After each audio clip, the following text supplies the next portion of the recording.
जिस मैदान में हम लोगों ने ये कार्यक्रम किया है, ये सरकारी मैदान होगा। कभी हम यहां के राजा थे,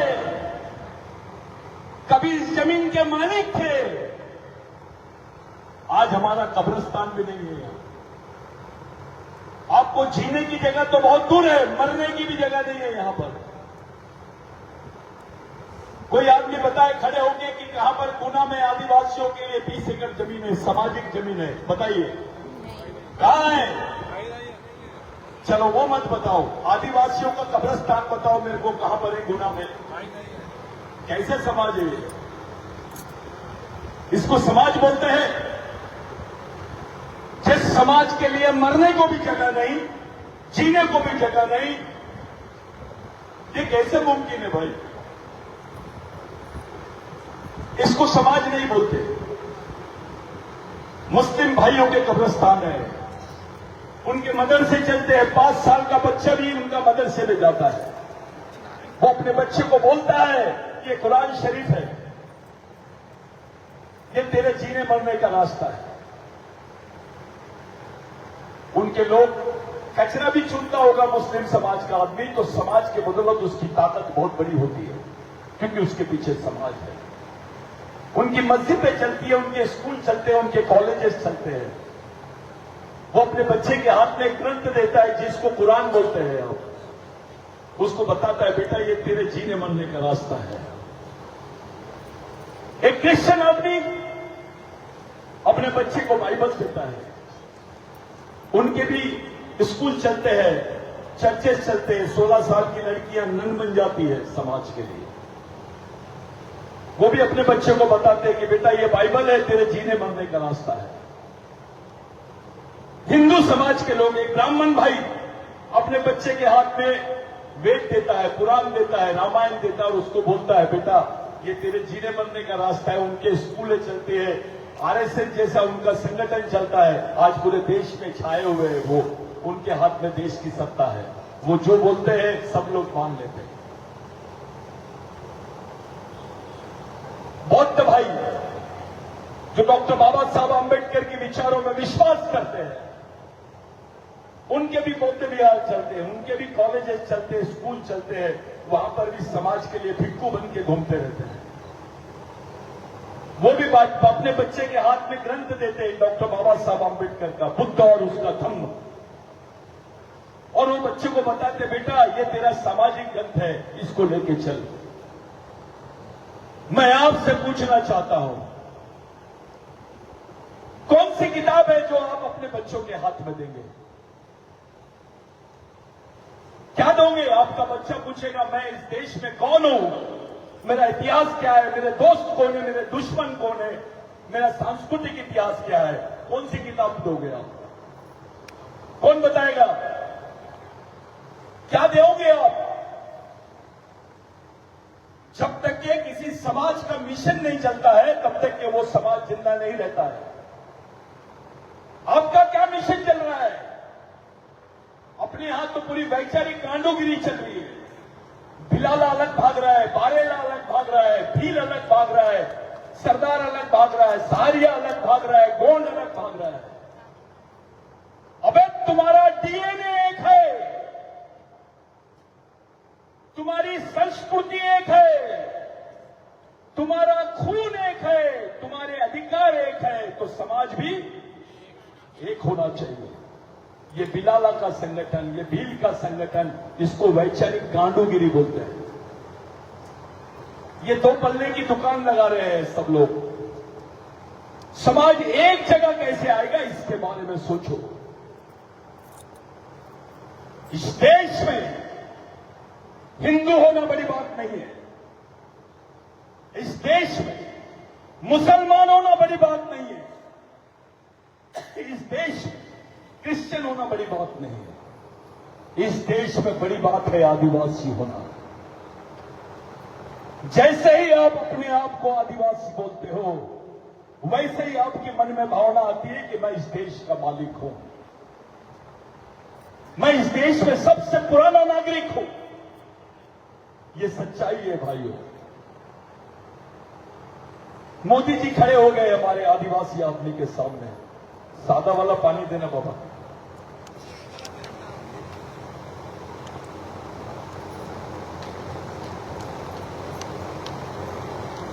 मोदी जी सामने खड़े हो गए और मोदी जी ने बोला कि मैं इस देश का प्रधानमंत्री हूं।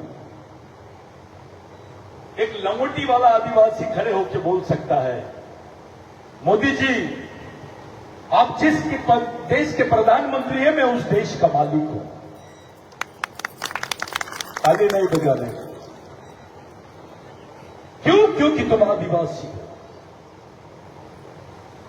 बेवकूफ बना रहे हम लोगों को, बेवकूफ बनाया जा रहा है।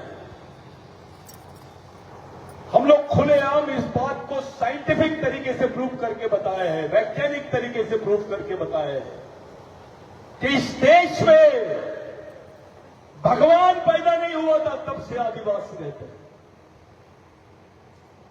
भगवान पैदा नहीं हुए थे तब से आदिवासी रहता है।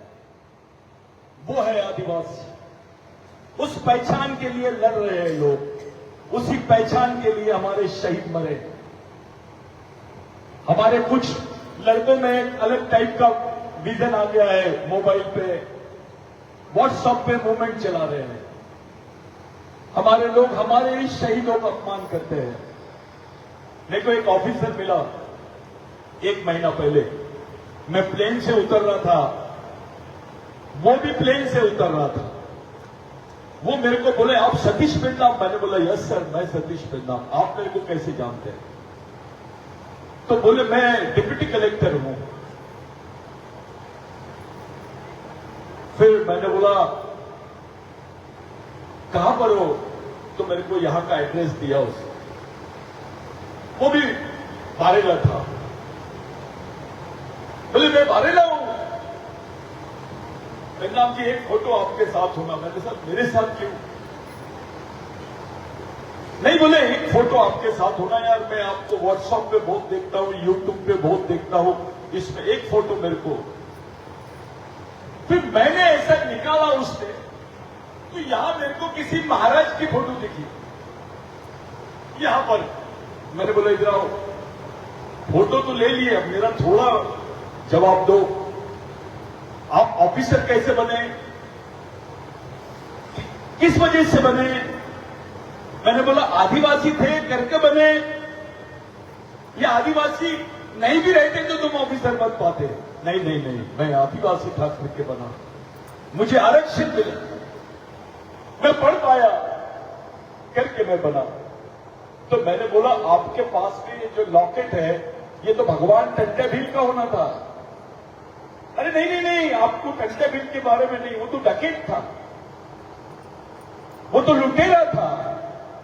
एक कलेक्टर आदमी बोल रहा है, कितना वैचारिक बचपना है उसमें। जो पढ़ा लिखा आदमी होता है वो समाज का हेडमैन होता है, यानी मुखिया होता है। लेकिन वो हेडमैन नहीं था, वो डेडमैन था।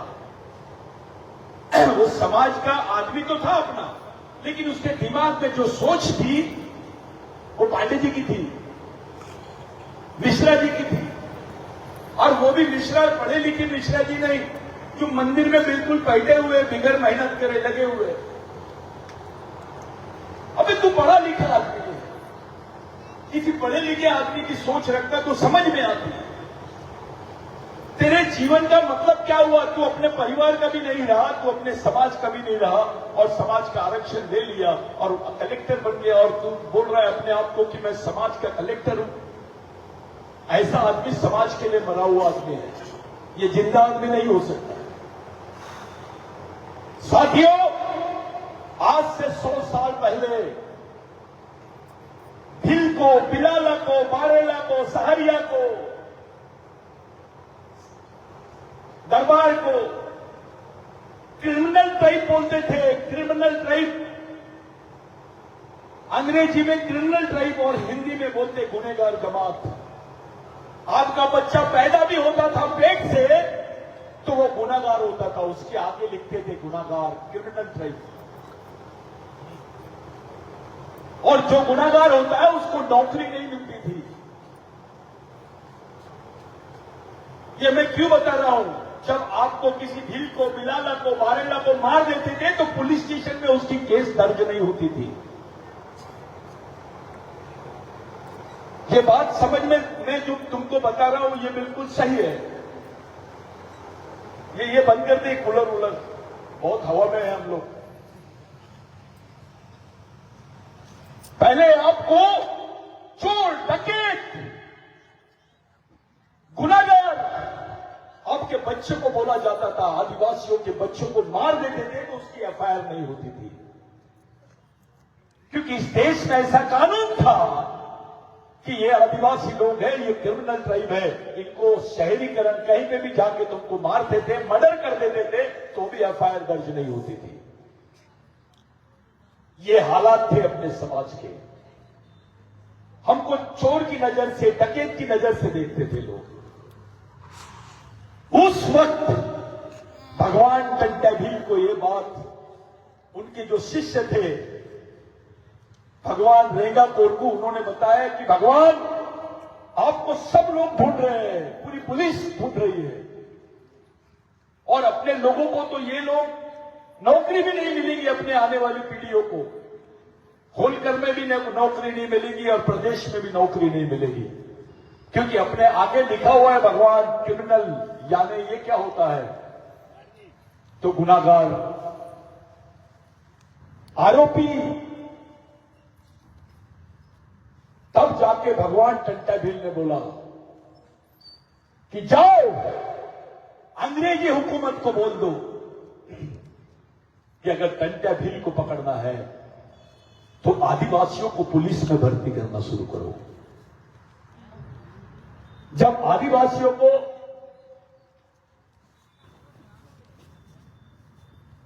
पुलिस में भर्ती शुरू हुई, वहां से आपके भील को, बिलाला को, बारेला को नौकरियां मिलना शुरू हुई।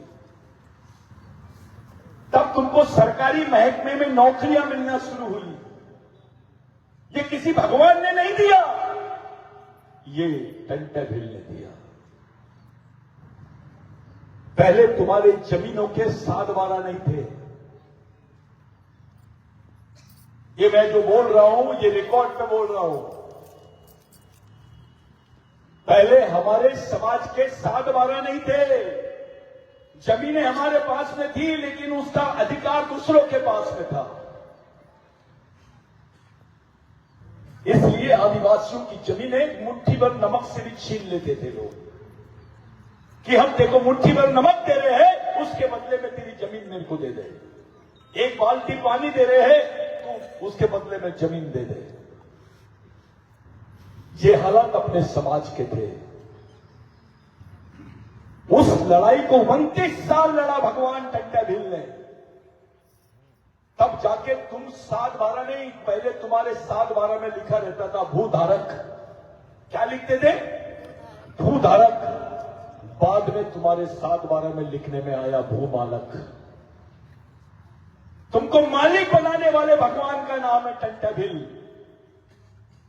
तुम्हारे हिस्से में जमीन किसी नेता के वजह से नहीं आई, किसी राजा के वजह से नहीं आई, किसी भगवान की वजह से नहीं आई। तुम्हारे हिस्से में जमीन आई है टंट्याभील की वजह से। कितना बेईमान समाज है ये। किसी आवा बावा अंडित पंडित किसी के भी पीछे जा रहा है, लेकिन उसको मालूम नहीं उसका ओरिजिनल भगवान कौन है। तुम्हारे बदन पे कपड़े हैं, ये भगवान टंट्याभील की देन है। तुमको नौकरी मिल रही है, वो भगवान टंट्याभील की देन है। डॉक्टर बाबा साहब आंबेडकर भी टंट्याभील से प्रेरणा लेते थे। इसी मऊ में डॉक्टर बाबा साहब आंबेडकर की जन्म स्थल है और उसी मऊ में भगवान टंट्याभील का स्थान है, जिसको पाताल पानी बोलते हैं। डॉक्टर बाबा साहब आंबेडकर की मां बचपने में भगवान टंट्याभील के जैसा, उनको बचपने में डॉक्टर बाबा साहब आंबेडकर को बोलती थी कि भाई टंट्याभील बनना। इस देश में इतने गाने किसी भगवान पे नहीं बने जितने भगवान टंट्याभील पे बने हैं। यहां से लेकर महाराष्ट्र तक, यहां से लेकर गुजरात तक, इधर से लेकर राजस्थान तक, तेलंगाना तक, टंट्याभील ये सबसे बड़ा नाम था। अंग्रेजों ने उसको रॉबिन हुड बोला। जिनके मार रहा था टंटा भील, जिनके खिलाफ में लड़ रहा था वो, उन लोगों ने बोला he is the living God, ये रॉबिन हुड है। ऐसी पदवी देश ने किसी आदमी को नहीं दिए जो भगवान टंटा भील को दिए। कुछ षड्यंत्रकारी लोग भगवान टंटा भील को डकैत बोलते थे और अपने समाज के भी कुछ ढेर शायने गद्दार लोग भगवान टंटा भील को डकैत है, चोर है। अबे तेरे बाप ने नहीं किया वो काम, उसने किया है तेरे लिए। तेरे आगे जो भील लगता है, बिलाला लगता है, बारेला लगता है, सहारिया लगता है, गोंड लगता है, उससे पहले सब ये समझते हैं कि ये टंटा भील का वंशज है। वो जमीन तुम्हारे हिस्से में आई तब कोई नौकरियां नहीं थी, तब जिंदा रहने का एकमेव साधन था जमीन, खेती।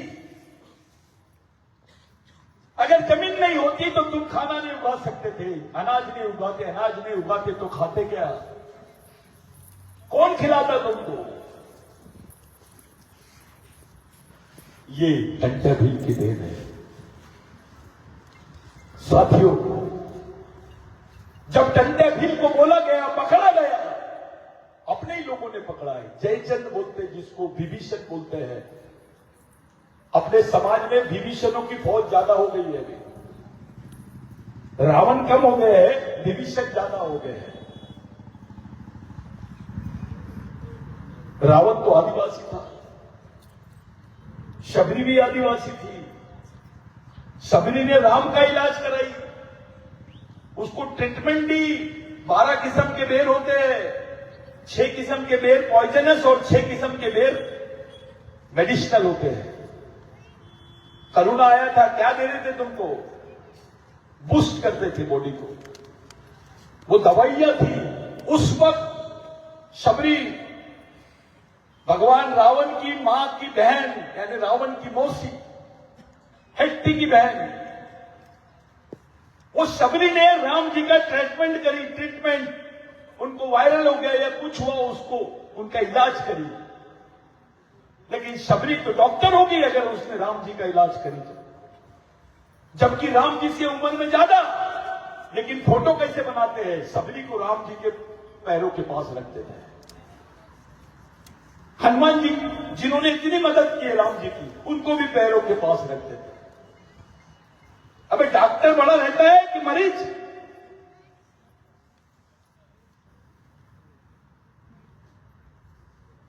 एक षड्यंत्र चला है हमारे समाज के सामने, इसको समझना ही पड़ेगा।